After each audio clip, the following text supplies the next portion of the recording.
Is it possible to meet that moment in a state of just attention? Here I am.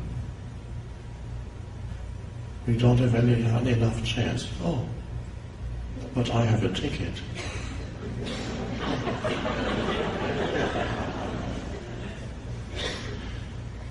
Can you get more chairs? Yes, we are trying to find some. Okay, I'll stand here and wait. And to realize that that moment isn't really bad unless the mind judges it. You're standing somewhere instead of sitting somewhere for a few minutes. But the strange thing is, one's sense of identity, one's sense of self gets strengthened. The self that is derived, the sense of self that is derived from mind, it gets strengthened if you react and complain. Because then, whenever, this is not a personal matter, if you did it, don't feel that this is a personal shortcoming of yours. It's the human mind. That's all. Nothing personal in it whatsoever. If you make it personal, then it becomes a problem. You become a problem to yourself. And he says, you see, I'm not spiritual yet.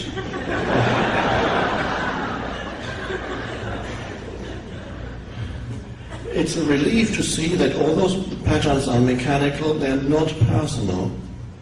They operate in every human being, unless they've already gone completely beyond it. There are more humans who are now going beyond that. So the reactivity and the complaining is used in the service of being right. If you can be right, that implies that someone, a person or a situation or a place or the weather is wrong.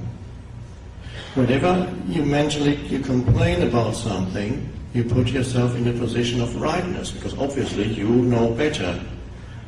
That's why you're complaining. And I'm not talking about telling somebody to remedy something. That is not real complaining. That is passing on information. It's like, please, this is not what I ordered. I ordered soup. I didn't order pudding or whatever. Or you say the soup is cold, but it should be hot. I ordered a hot soup. That's fine. You're giving information, and so that somebody can do something about it. But are you using that situation in the service of being right, which is a mechanical, unconscious pattern that you can observe in yourself? Why is that happening? And why do so many people live in such a way that as they go through their day, they go from one situation like that into another, into another, into another? Because the me, the mind-made sense of self, gets stronger every time you go into reactivity and complaining. Because it is a position of imagined superiority towards that which you are complaining about.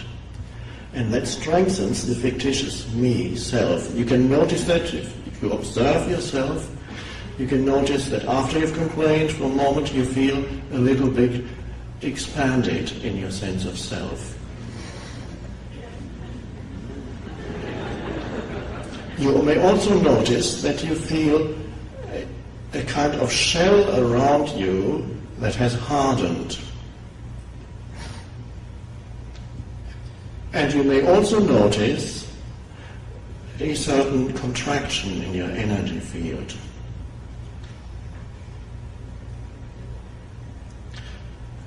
And if you are very alert and in touch with your body, you can notice that although you seem to be enjoying yourself doing what you do, but you are not really.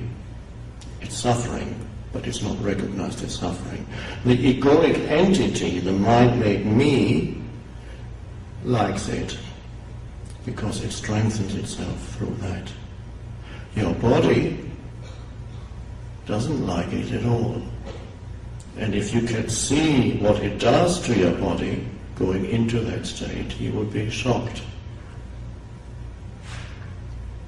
What it does to the energy flow in the body, what it does to every aspect of the functioning of the body.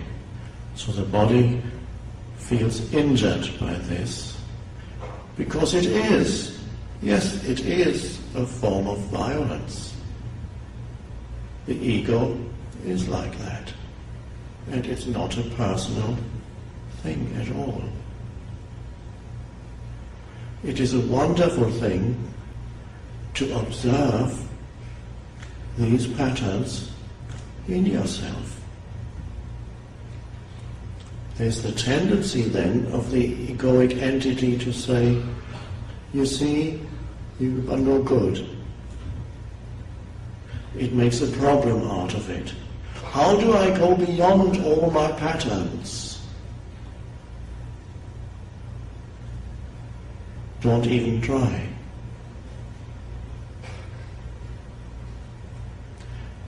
Just be with whatever pattern arises in you at this moment. Place attention on it. Look at it.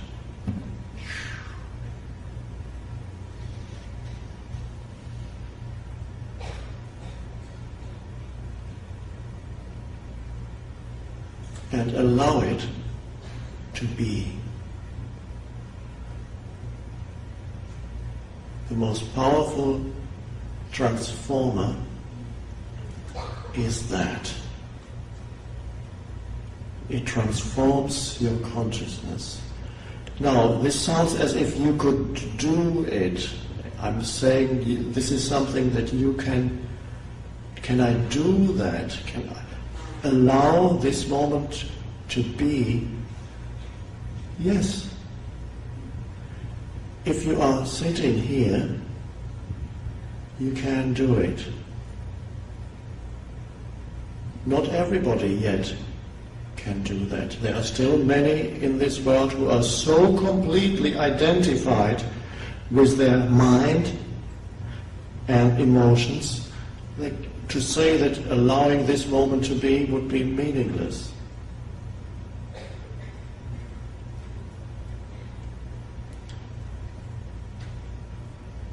And you become very effective because an intelligence that is greater than the accumulations of the human mind suddenly emerges.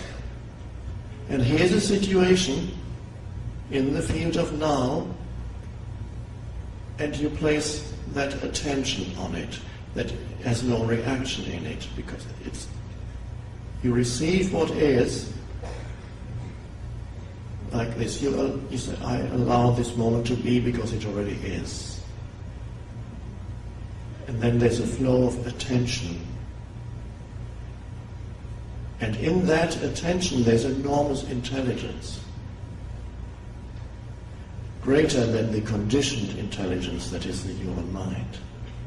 And that, if action is required, action then comes out of that intelligence that is already in you, in everyone, simply obscured by the conditioned, by the human mind, by the stream of thinking, the continuous mental noise. So in everyone, that dimension of consciousness that in the ancient teachings sometimes called enlightened is already present within you. And for so many years, spiritual seekers thought they had to achieve or attain a state of consciousness that they read about or heard about in the teachings. I need to become enlightened. I need to become free, liberated.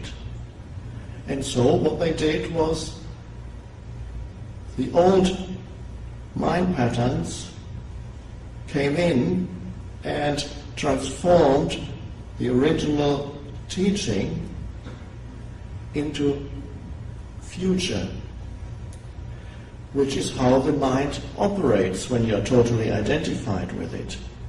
The next moment is always more important than this one. That's how people live.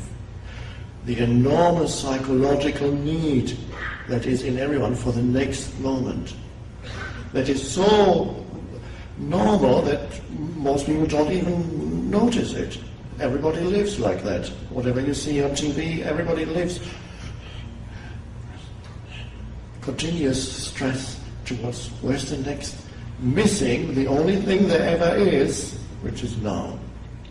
For some conceptual reality that is future. Because future is no more than that, a thought in your mind. Past is the same. A thought form. Apart from a thought form, past and future have no reality whatsoever. And is that something that you need to believe, or can you verify that for yourself? I would say you can verify that for yourself, because if past and future had some reality, you would find them somewhere. Nobody has ever lived in the past. This is, we tell ourselves, yes, the ancient Greeks lived in the past, but the ancient Greeks didn't live in the past. They lived in the now, the only place where they can live. And how is it that you can even say that, or think that the ancient Greeks lived in the past? Because you're saying it at this moment. It comes out of the field of now, comes the thought, the ancient Greeks lived in the past. Well, they didn't. And out of it also comes the thought that you have a future. Something is going to happen to you tomorrow. But of course it can't. And you are worried about what might happen to you tomorrow when nothing can happen to you tomorrow. Because tomorrow can only come as this moment. Why don't people realize that?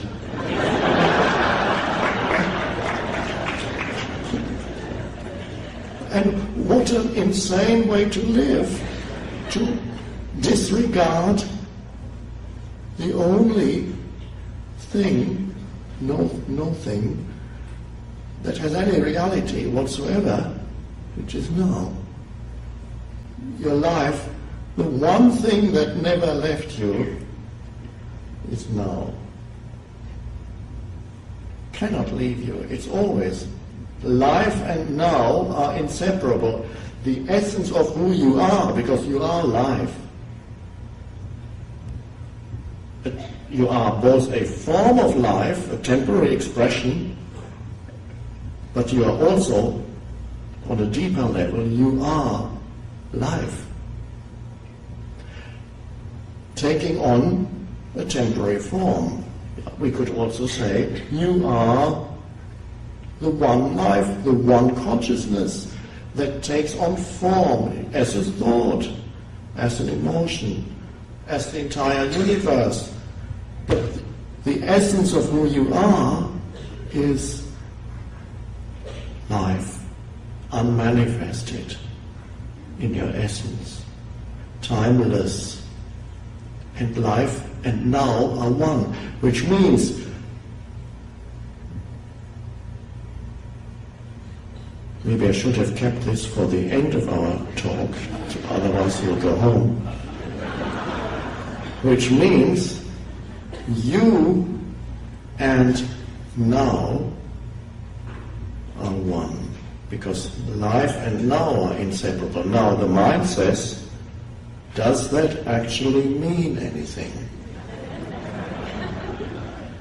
But when I say, you are the now, If you try to think about that, you won't get very far. But if you allow that statement to be there as, one could say, a pointer, a signpost, something that points beyond itself, that is not a statement that is supposed to explain something, but to take you to a realization. So if you then say, I am the now, you can't think about that, but you can sense something there. The now, that no matter what happens, never leaves me, that is one with who I am.